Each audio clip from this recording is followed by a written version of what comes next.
Salut à tous et à toutes, aujourd'hui on se retrouve pour une nouvelle vidéo de la saga Mais qu'est-ce que tu lis? En l'occurrence, mais qu'est-ce que tu as lu? Donc en fait, j'ai lu Les âmes vagabondes de Stephenie Meyer. Et oui, c'est l'auteur de Twilight. Et oui, je sais, des fois ça fait mal. Alors beaucoup de gens, enfin à la base c'était un livre qui était vraiment plus destiné aux adultes par rapport à Twilight. Et l'histoire est complètement différente, complètement bizarre, mais c'est très particulier et personnellement ça m'a énormément plu. Voilà, c'est un énorme pavé, il fait 600 pages écrites comme ceci en tout petit. Donc, bonne chance. Non, sérieux, c'est vraiment pas pour les premiers lecteurs, donc je vais vous relire le résumé comme d'habitude. La Terre est envahie, l'humanité est en danger, nos corps restent les mêmes, mais nos esprits sont contrôlés. Mélanie Strider vient d'être capturée, elle refuse cependant de laisser place à l'être qui tente de la posséder. Quelque part, caché dans le désert, il y a un homme qu'elle ne peut pas oublier. L'amour pourra-t-il la sauver? Alors clairement, c'est un peu sur le côté extraterrestre, etc. Vie après la mort éventuellement. Et j'ai adoré ce bouquin, il apporte énormément de réflexion à la vie en général et n'est pas du tout trop cucul à praline, je trouve. Alors il faut savoir qu'il a été adapté récemment en film, et oui, aussi. Et le film est tout autant bizarre que l'histoire, mais ne reflète pas exactement toute la profondeur des choses. Et même s'il est relativement bien adapté et ne modifie pas vraiment l'histoire, mais en enlève seulement des morceaux, je le trouve un peu plus cuculapraline et un peu moins destiné aux adultes que le bouquin, ce qui est relativement dommage en fait.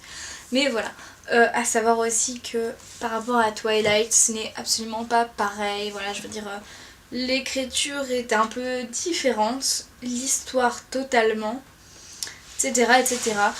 Et bien sûr, nous avons deux points de vue différents, c'est-à-dire celui de Mélanie qui est le personnage principal et celui de l'âme qui l'habite. Donc ce livre est extrêmement difficile à lire ou du moins à s'en imprégner. Personnellement la première page, moi j'ai mis 6 fois au moins à la relire pour comprendre ce que ça voulait dire au départ. Ce qui est très difficile on va dire. Parce que quand ça commence par le soigneur s'appelait Marche sur les eaux, t'es là, ouais ok. Donc en gros en fait si vous n'avez pas vu le film ou pas vu la bande annonce en fait c'est des âmes qui sont toutes petites qui voyagent qui voyagent énormément, qui colonisent un peu tout l'espace et qui s'invitent dans votre crâne quand vous mourrez ou en vous faisant mourir pour prendre votre place parce qu'en fait elles ont besoin d'un hôte et du coup l'humain devient l'hôte de ces choses qui sont des âmes. Donc c'est très particulier et ça montre autant le point de vue humain que le point de vue des âmes, d'un point de vue sentimental, d'un point de vue ressenti, etc. C'est vraiment très intéressant et il y a beaucoup d'humanité dans ce bouquin en fait.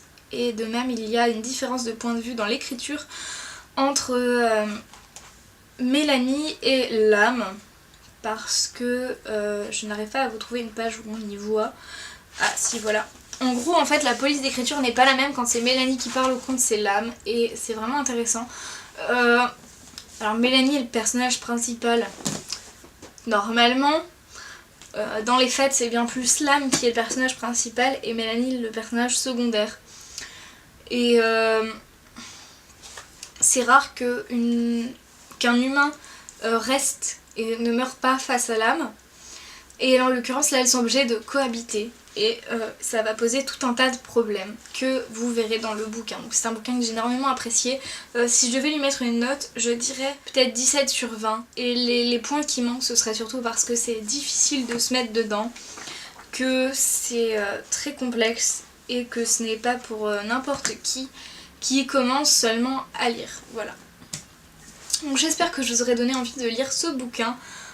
Personnellement, je ne le conseille pas aux gens qui ont moins de 17 ans parce que ça va pas vous plaire tant que ça. Vous dites pas ouais mais j'ai lu Twilight, ça m'a vachement plu, c'est la même auteure, je vais le lire. Ça peut marcher mais que si vous êtes en âge de comprendre vraiment l'histoire et si vous ne laissez pas tomber. Je veux dire il m'a fallu 6 fois pour lire la première page, ça peut en dégoûter plus d'un. Franchement voilà. Et de même c'est un univers très particulier qu'il faut vraiment aimer, donc n'hésitez pas à lire quelques pages, le résumé, le début. Voyez peut-être la bande-annonce du film, quitte à ne pas voir le film parce que ça va vous spoiler le livre et que du coup ça n'a plus aucun intérêt. Mais voilà, j'espère que cette revue de Mais qu'est-ce que tu lis vous aura plu et on se retrouve bientôt pour de prochaines vidéos. Ciao ciao!